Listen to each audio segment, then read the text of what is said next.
Hey everyone, it's Kenji, and today we're making falafel.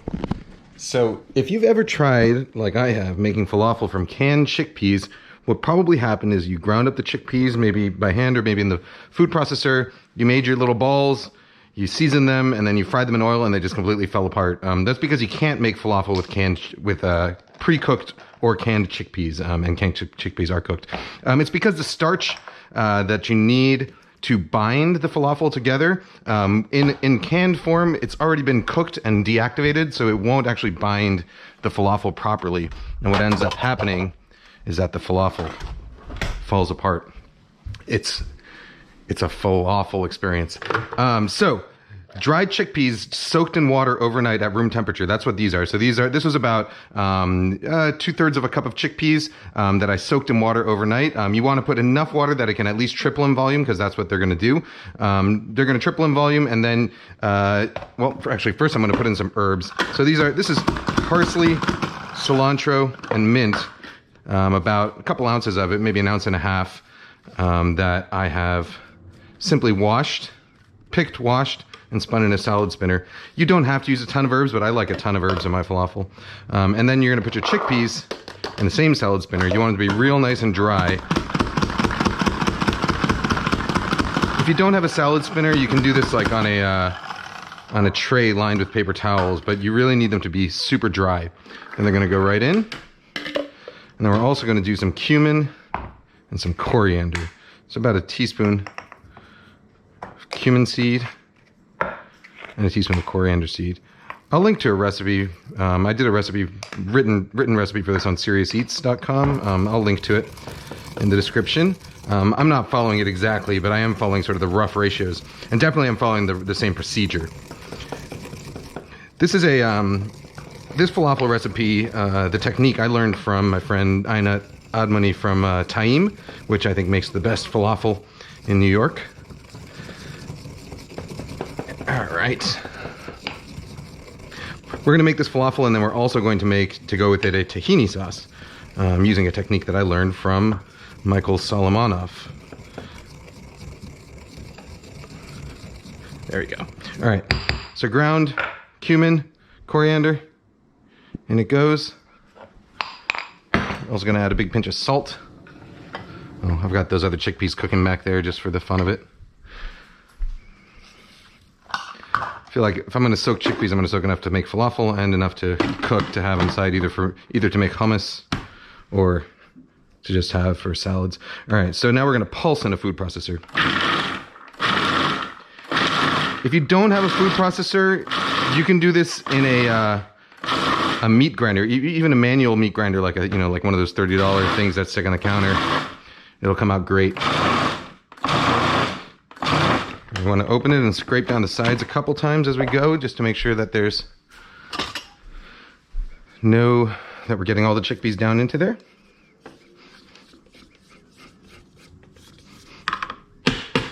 Oh, you know what we forgot? We forgot our garlic. Don't want to forget the garlic.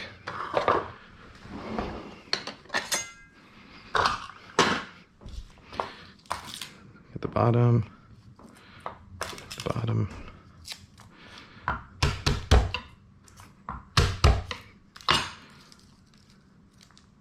Oof, that guy's a little, let's get rid of that part.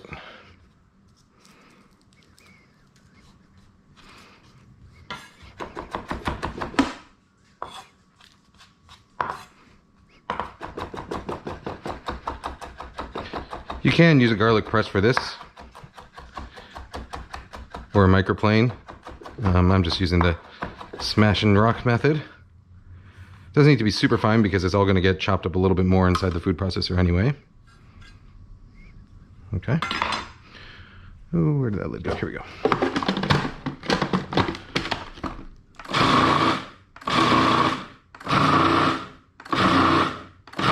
So you want to grind this until it's about the texture of sort of like a wet meal, kind of like that. And you want to be able to pick it up. And if you squeeze it, it should just barely hold together in little balls like that. So this can go tiny, tiny bit more.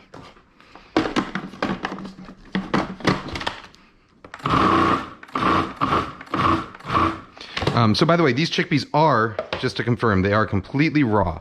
All that I've done with them is took dried chickpeas and soaked them overnight in plain old water.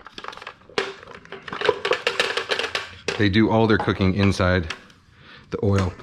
All right, so now that they're ground up, what we want to do is we want to put them into a bowl. And as it sits, starch that you've sort of released from bursting, cutting open some of those cells, some of the starch is going to start to seep out. And so right now it's super loose and it barely holds together. It kind of crumbles, but as this sits for about 15 minutes in the fridge, it's going to become much easier to then form into little balls. So in the meantime, I'm going to make our tahini sauce. And I'm going to heat up some oil. This is just grapeseed oil that we're going to use to fry it. All right, so for our tahini sauce, we get our blender. We want a fine mesh strainer. Now this is the real trick that I learned from Michael Solomonov of Zahav. That's his restaurant. So what we do is we take a head of garlic, or most of a head of garlic, dump it in there, skins and all.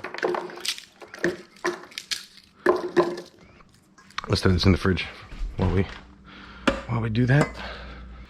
This is basically like his exact recipe, so I'm not claiming any kind of credit for this one. Lemon juice. And again, you can go ahead and put the seeds right in there because we're going to strain this all out afterwards. Where'd my...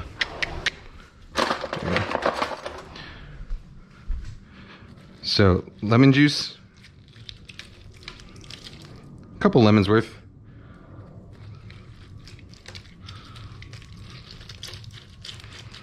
Now the trick here is that garlic, garlic, it contains these precursor chemicals that once you rupture cells open, and I've said this many times on this channel, but once you rupture the cells open, they undergo a chemical reaction to form a thing called allicin, which is what gives garlic that sort of really hefty bite. Now, bite can be good. Some amount of bite is good. But in my tahini, I want a lot of garlic flavor and just a mild bite, so not like a ton of bite to it. And the way we achieve that is by pureeing the garlic with lemon juice. So the reaction that forms allicin, this, by the way, I'm adding about a teaspoon of cumin seeds. The reaction that forms allicin doesn't take place as readily in acidic environments. So by pureeing the garlic directly in lemon juice, you're able to extract a ton of garlic flavor while inhibiting the form of allicin. It doesn't completely prevent it, so you still get some bite, but it comes out much more mild than if you were to incorporate the two separately, if you were to puree the garlic first and then add the lemon juice. So we're going to start out slow on the blender, slowly increase the speed.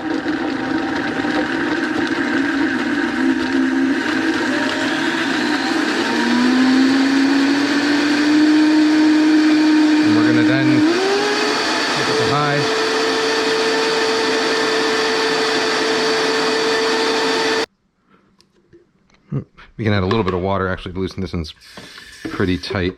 We're going to end up adding quite a bit of water to our tahini sauce anyway, so it's all right to add a little bit to the blender if it looks like it's not going to flow out.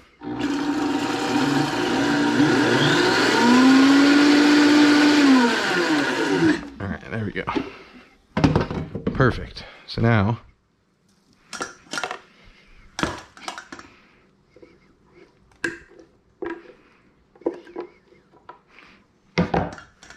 we just push it through with a spatula. Leave all those garlic skins, whatever unground cumin there was, and the lemon seeds behind. And then this is just prepared tahini, sesame paste. I've never used this brand before. I hope it's good. It looked fine. So we want to go for about a cup of this. Oh, this is already well emulsified. So when you put this in, it's going to immediately sort of seize up. Because that's what happens. Because sesame paste, tahini, has very little liquid in it. It's a fat emulsion. And so when you add water to it, it usually starts to seize up. and become, yeah, you can see it there. You see how it's becoming kind of chunky and the emulsion kind of breaks. Now, what you got to do is you got to get the ratio of fat to liquid right. So we're going to add more water in here, a few tablespoons at a time, until it gets to the right consistency. And then it should, you'll see it, it's sort of like, kind of like magically just kind of smooths out as you go, as you whisk. If you've ever worked with chocolate, chocolate does a sort of similar thing. If you add, and for the same reason, if you add liquid to it, if you add water to melted chocolate, it'll seize up. And it's really hard to get it smooth again. Tahini, fortunately, is easier to get smooth again.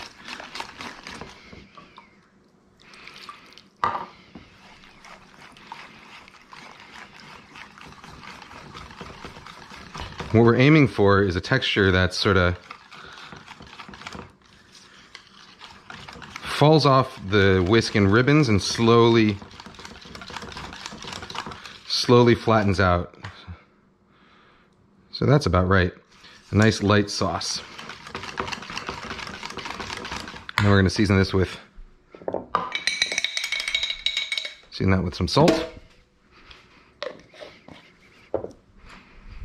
until it tastes right.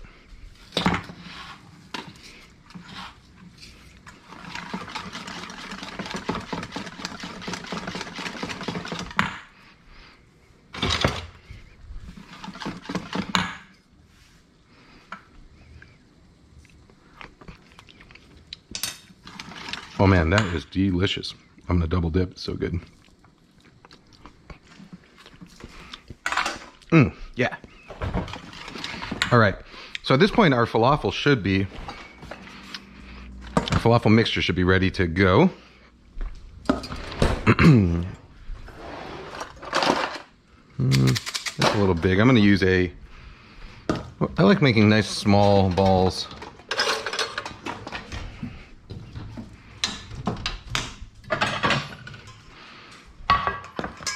So, about a tablespoon, heaping tablespoon at a time. And you want to kind of gently form it. You're not going to be able to kind of roll it the way you would be able to do, say, like cookie dough. You can't roll it in your hands. It's going to fall apart if you do that. It'll just sort of barely hold together like that. See?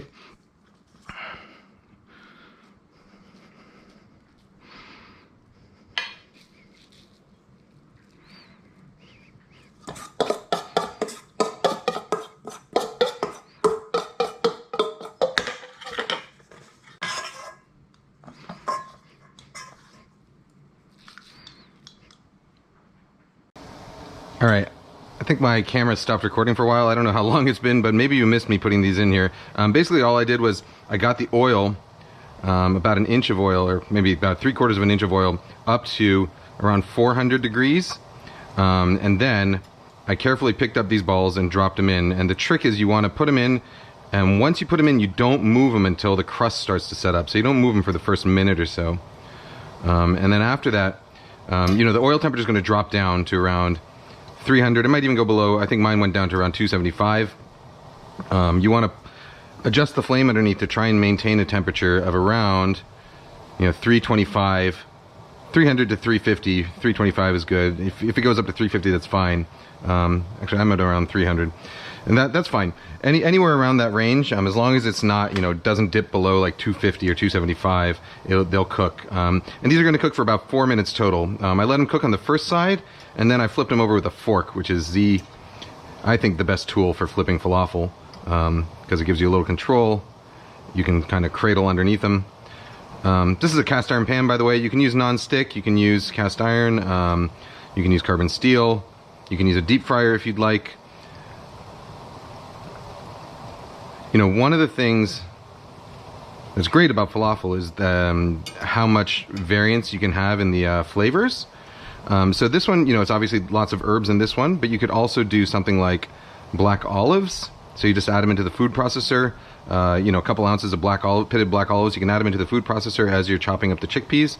You could also add a tablespoon or two of harissa paste. Some za'atar would be great in here.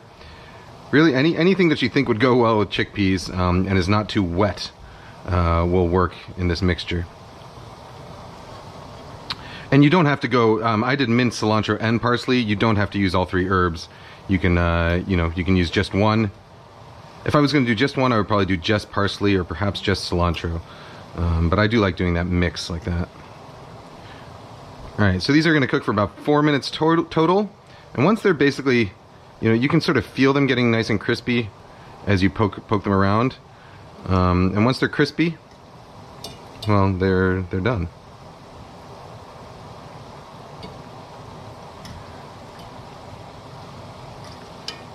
This is one that fell apart. Some of them, you are going to probably lose a couple of them. I lost actually only one, and it only, just a little chunk of it fell off. But as long as they're, you know, relatively tightly packed when you drop them in, they're going to hold together. Hot. All right. And this is just a couple paper towels on a plate.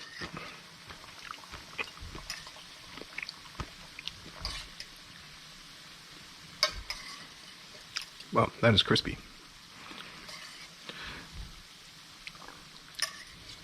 So if you've ever made falafel from a mix, or if you've ever done it, you know, like I have, I mentioned I've tried making it out of canned chickpeas, and in order to make it work with canned chickpeas, you have to add some flour to get it to bind. You have to add some raw flour because it needs that raw starch to bind.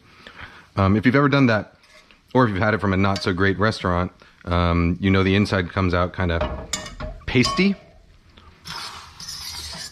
When you do it like this, made with dried chickpeas, they come out super fluffy and tender inside. I'll show you.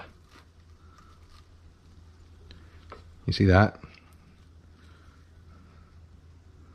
That texture. Nice and fluffy and light and super crispy on the outside.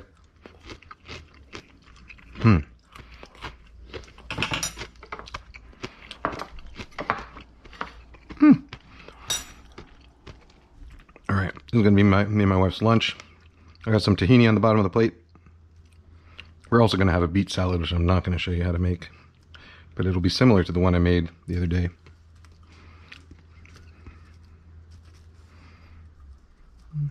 There we go. And I'm gonna just steal one more for myself. Some of that tahini.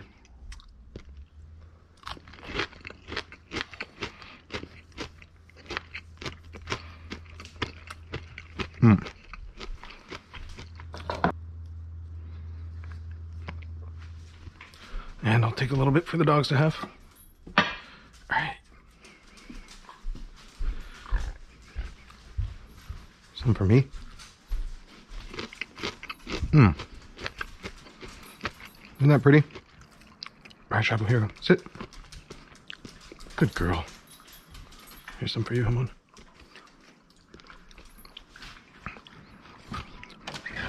All right, falafel and tahini.